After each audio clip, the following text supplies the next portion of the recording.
Dikatakan alaikum bisidqi, kata Rasulullah, awas, biasakan dengan kejujuran. Fa inna sidqa yahdi ilal birri, karena kejujuran membawa kepada kebaikan. Wa innal birra yahdi ilal jannati, dan kebaikan menghantarkan ke surga. Jadi kebaikan menghantarkan ke surga. Ada sebuah kisah dahulu dikisahkan Syekh Abdul Qadir Al-Jilani itu, suatu ketika di saat beliau mau belajar itu, oleh orang tuanya itu diberi uang lumayan banyak lah, 400 dinar, 4.000, pokoknya lumayan banyak, anggap sajalah bekal. Cuman ibunya sudah berpesan, ya Abdul Qadir Jilani, ini bekal ya, ditaruh di baju yang sudah disiapkan. Terus pesan Umi apa? Pesan Umi adalah kamu jangan bohong. Sudah, jangan bohong. Akhirnya di perjalanan itu, pas di tengah perjalanan ada perampok.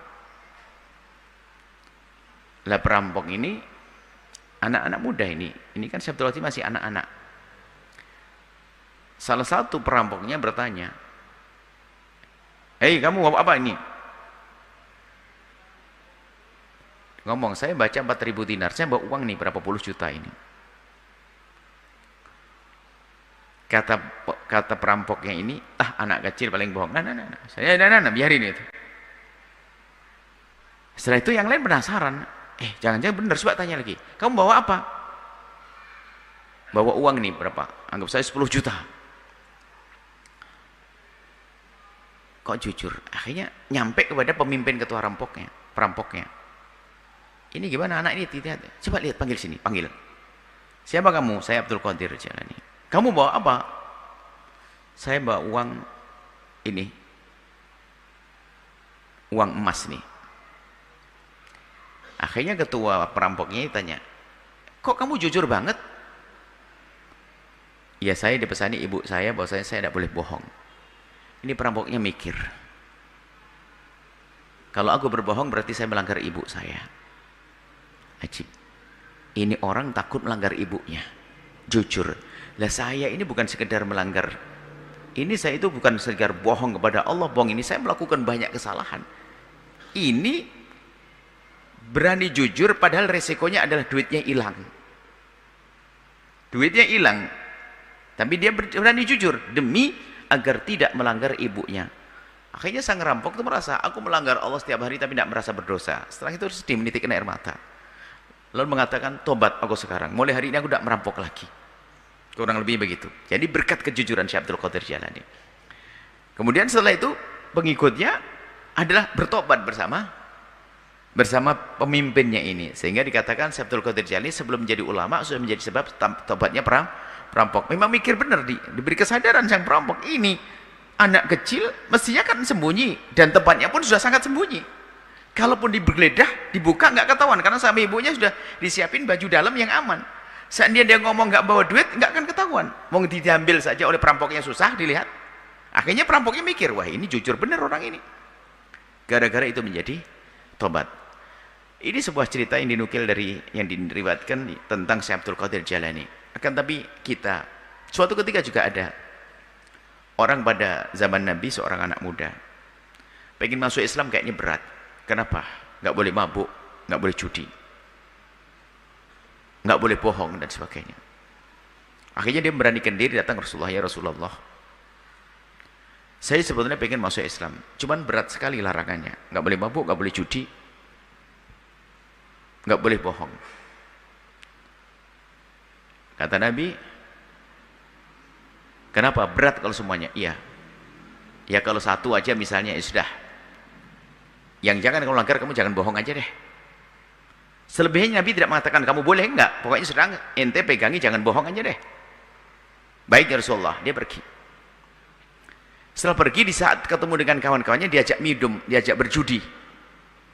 "Sebentar, saya nanti besok ketemu Nabi, padahal saya sudah berjanji agar saya tidak berbohong. Kalau saya sekarang mabuk sama judi, ketemu Nabi, saya ngomong apa kalau ditanya?" Akhirnya gara-gara dia pengen jujur, akhirnya, wah saya tidak mau minum sekarang, Saya nggak mau mabuk sekarang, nggak mau judi. Kenapa? Kalau saya mabuk sekarang judi, lalu besok ketemu Nabi, ditanya oleh Nabi, malunya aku. Maka dengan jujur akan kebawa kita kepada kebaikan. Kejujuran, maka dari itu ayo kita semuanya menghindar dari membiasakan berbohong, ya. Berbohong yang pada akhirnya merugikan kita semuanya. Berbohong atas nama, ya. Nanti bohongnya itu tingkatan macam-macam. Ada kelas mufti. Mufti berbohong hanya demi fatwa yang dirubah, tidak jujur kepada fatwanya. Bisa jadi. Belum lagi nanti ya mengajak orang kepada kebaikan sementara dia sendiri tidak pernah melakukan. Dia bohong kepada dirinya sendiri. Jadi banyak sebab-sebab karena kebohongan, maka dia akan menemukan kehancuran. Dan nanti bohong lagi berat kalau sudah kelas ilmu, bohong atas nama Nabi. Loh, ulama ini juga mengerikan, hadis, membuat hadis palsu. Ini terjadi. Ceritanya dulu itu ada ulama yang kurang ilmu, merasa bahwasanya orang pada meninggalkan Al-Quran. Akhirnya dia membuat hadis palsu, dinisbatkan kepada Nabi, padahal dia sendiri yang membuat hadis palsu. Sementara membuat hadis adalah haram. Hadis palsu, Nabi sudah mengancam, man kadzdzaba alaihi muta'ammidan falyatabawwa maq'adahu minan nar. Ada, kalau orang berdusta atas nama Nabi, tempatnya di neraka. Sehingga ada orang berdusta atas nama Nabi, mengataskan Nabi, hadis bukan hadis bilang hadis, mengatasnamakan fatwa, fatwa ulama padahal dia, dan berbohong macam-macam. Hari ini berbohong instansi, berbohong pada atasannya, padahal harganya adalah akhirnya membuat kwitansi palsu. Ini berdusta semuanya. Jadi yang terjadi kwitansi palsu di sebuah instansi itu tidak serta-merta di rumahnya sudah biasa diajari bohong oleh bapak ibunya, maka berkembang itu. Sehingga kalau ke warung tidak mau dibuatkan kwitansi, suruh kasih kwitansi kok sosong, nanti ngisi sendiri. Akhirnya biasa berbohong dalam segalanya, bohong. Tidak peduli lagi bohong, jadi enteng bagi dia bohong. Kalau tidak bohong, tidak dia lagi. Bahkan bohong itu bagi dia sudah kayak biasa, nggak sadar dia. Sudah bohong, dikit-dikit bohong, apa saja bohong, naudzubillah. Sehingga betul mazalah, yakni tentang dusta, mazalal abdu, senantiasa seorang hamba itu yakdzibu, senantiasa kata sampai yuktabu minal kadzabin, sehingga dia ditulis di antara orang berdusta. Jadi ada orang, ada riwayat kalau kelanjutan hadis, hendaknya kau tekuni wa iyyaka wa iyyakum wal kadziba, awas hindari dusta. Fa innal kadziba yahdi ilan nar, dusta itu membawa kepada neraka. Ilal fujur, wal fujur yahdi ilan nar, dusta itu membawa kepada kemaksiatan, kemaksiatan membawa ke neraka. Wa ma yazalu rajulu yakdzib, sehingga ada seorang laki-laki kalau biasa berdusta, hati-hati akan berkembang dia terus berdusta. Wa yataharul kadzib, terus pengen bisa ngomong jujur, dia berdusta. Dia bawa uang 10.000 padahal dia ngomong 10.000, dia ngomong 12.000. Enggak bisa ngomong 10.000. Kebiasaan berdusta itu naudzubillah di rumah. Kalau sudah biasa dusta nggak bisa dipercaya. Makanya para pendusta, di antara para pendusta ini saling menertawakan. Dan sudah saling mengerti kalau saya berdusta. Seperti Musailimah Al-Kadzdzab. Ini Musailimah Al-Kadzdzab itu kan pendusta yang ngaku nabi. Musailimah Al-Kadzdzab itu mengaku nabi. Di saat membawa ayat kepada temannya, ada ini cerita lucu ya, cerita menggelikan. Di saat cerita kepada temannya, gimana pendapat ini tentang wahyu ini kepada temannya? Apa jawab temannya? Ya Musailimah, aku yakin seyakin-yakinnya kamu tahu bahasanya, aku yakin bahasanya kau berdusta. Sebab sama-sama bohong nih. Kata temannya, Musailimah, aku yakin seyakin-yakinnya bahwa kamu yakin kalau aku tahu bahasanya kamu itu berdusta. Artinya sudah sama-sama bohong. Bohong itu bohong. Iya, bohong. Istri bohong, suami bohong, sudah biasa bohong. Sehingga dalam keluarga itu nggak ada yang jujur, yang mana kebenaran ada. Kalau sudah biasa bohong dalam sebuah keluarga, pembohong semuanya, naudzubillah. Maka ayo kita mulai saat ini. Jangan biasa dengan berdusta. Kalau hal yang tidak perlu diceritakan, jangan dibalik, diam saja.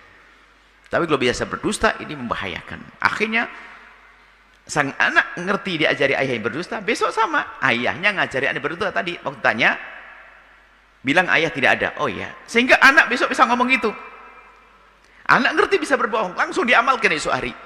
Sehingga langsung sanad dustanya disandarkan kepada, diajarkan kepada anaknya. Sehingga semuanya akan menjadi pendusta-pendusta di dalam rumah itu. Sehingga pada akhirnya semuanya saling tidak percaya. Setiap omongan daripada keluarganya, dia masih merenung, benarkah dia? Setiap ngomong, benarkah dia?